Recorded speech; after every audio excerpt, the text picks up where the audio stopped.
اعوذ باللہ من الشیطان الرجیم بسم اللہ الرحمن الرحیم۔ انسان کے ذہن میں یہ سوالات آتے ہیں کہ اللہ نے اسے پیدا کیا، یہ زندگی کیا ہے، اس نے یہ زندگی کیسے گزارنی ہے، کیسے کامیاب ہونا ہے، کامیابی ہوتی کیا ہے، کامیابی کیسے ملتی ہے۔ یہ سوالات ہر کسی کے ذہن میں پیدا ہوتے ہیں، لیکن ان کا جواب ڈھونڈنا ہر کسی کے لیے مشکل ہوتا ہے، کیونکہ یہ سوال پیدا ہی اس وقت ہوتے ہیں جب انسان کی آدھے سے زیادہ زندگی گزر چکی ہوتی ہے۔ انسان جب سے پیدا ہوتا ہے تو اس کے اوپر کوئی ایک فیکٹر اثر انداز نہیں ہوتا، بہت سارے زندگی کے فیکٹر اثر انداز ہوتے ہیں جن کو ایک شخص کے لیے سمجھنا بہت دقت آمیز اور وقت آمیز ہے۔ زندگی میں جو پہلی چیز جو سب سے زیادہ متاثر کرتی ہے، انسان کی زندگی کو اثر انداز ہوتی ہے، وہ اس کا بیک گراؤنڈ ہے۔ انسان کی پیدائش سے پہلے جو کچھ بھی ہے جو اس کی زندگی سے جڑا ہوا ہے وہ اس کا بیک گراؤنڈ ہے۔ انسان کی زندگی کا بیک گراؤنڈ سب سے زیادہ انسان کے اوپر اثر انداز ہوتا ہے، بلکہ انسان کی زندگی کا سب سے زیادہ حصہ اس کا بیک گراؤنڈ ہی ڈیزائن کر چکا ہوتا ہے کہ وہ کون سے مذہب میں پیدا ہوگا، کون سے گھرانے میں پیدا ہوگا، اس کی معاشرتی پوزیشن کیا ہوگی، وہ غریب ہوگا، امیر ہوگا، کس علاقے میں ہوگا، اور اس کی زندگی کے بہت سارے معاملات کیسے ہوں گے، یہ سارا کچھ اس کے بیک گراؤنڈ میں ڈیزائن ہو چکا ہوتا ہے۔ دوسری چیز جو اس کی زندگی میں سب سے زیادہ اثر انداز ہوتی ہے وہ اس کی نیچر ہے۔ جب انسان پیدا ہوتا ہے تو اس کی جنس کیا ہے، وہ لڑکا ہے، وہ لڑکی ہے، اور کس جنس کا ہے اس کے مطابق لوگوں نے، معاشرے نے اس کے ساتھ رویہ اختیار کرنا ہے، اور اسی طرح سے ہی اس کے مواقع اور اگلی زندگی کا سارا ڈیزائن ہوگا۔ اگر بچہ خوبصورت ہے تب لوگوں کا رویہ کیا ہوگا، اگر بچہ بدصورت ہے تب رویہ کیا ہوگا، بچہ لڑکی ہے، لڑکا ہے، تو اس نیچر کے مطابق ہی پوری زندگی کا ڈیزائن چلنا ہے، سب لوگوں نے اس کے مطابق ہی اثر انداز ہونا ہے۔ تیسری چیز جو انسان کی زندگی میں سب سے زیادہ اثر انداز ہوتی ہے وہ اس کے پیرنٹس ہیں۔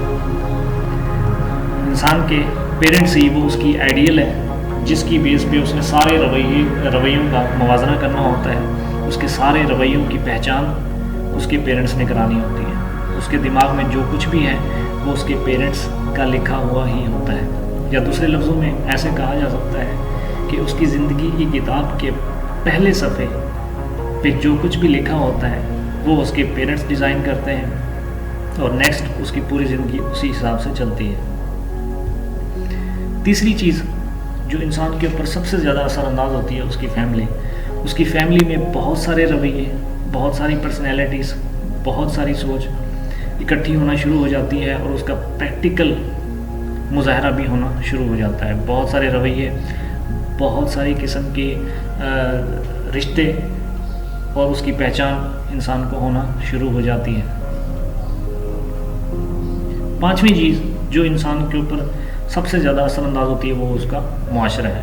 جب انسان معاشرے سے تعلق رکھتا ہے یا معاشرے میں آنا شروع ہو جاتا ہے تو اس کے بہت سارے رویے ڈیزائن ہو چکے ہوتے ہیں، اس کا اچھا برا سب کچھ ڈیزائن ہو چکا ہوتا ہے، اس کی فیملی اس کی مشق بھی کرا چکی ہوتی ہے، لیکن سوسائٹی میں اس کا عملی مظاہرہ ہونا ہوتا ہے۔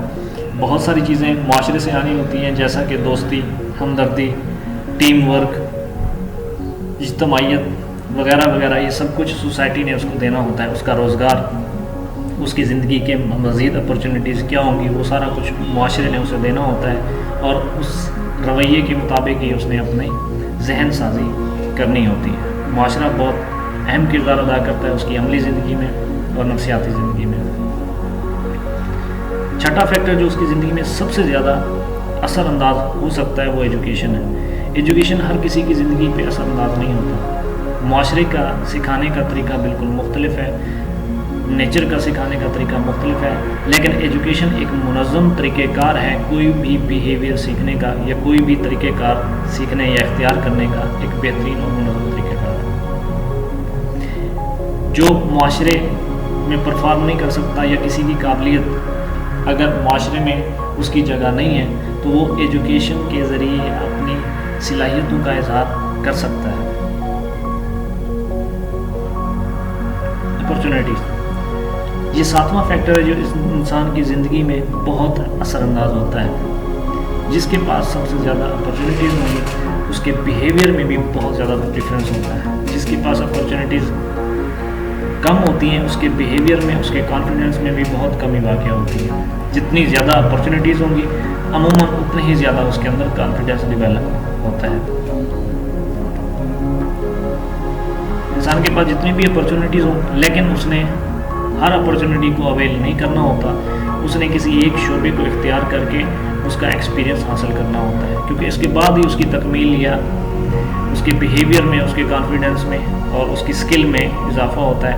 پریکٹیکل ایکسپیرینس کے بغیر کوئی بھی انسان کامیاب نہیں ہو سکتا. پریکٹیکل ایکسپیرینس جتنا زیادہ ہوگا اتنا ہی اس کے اعتماد میں، اس کی شخصیت میں اضافہ ہوتا ہے.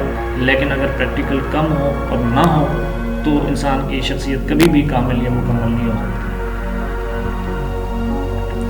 9ویں چیز جو انسان کے اوپر اثر انداز ہوتی ہے وہ دوسروں کا بیہیویئر ہے اور اپنا بیہیویئر ہے. انسان کو پتہ ہی نہیں چلتا کہ لوگ اس کے ساتھ کیسے بیہیو کر رہے ہیں اور کیوں کر رہے ہیں.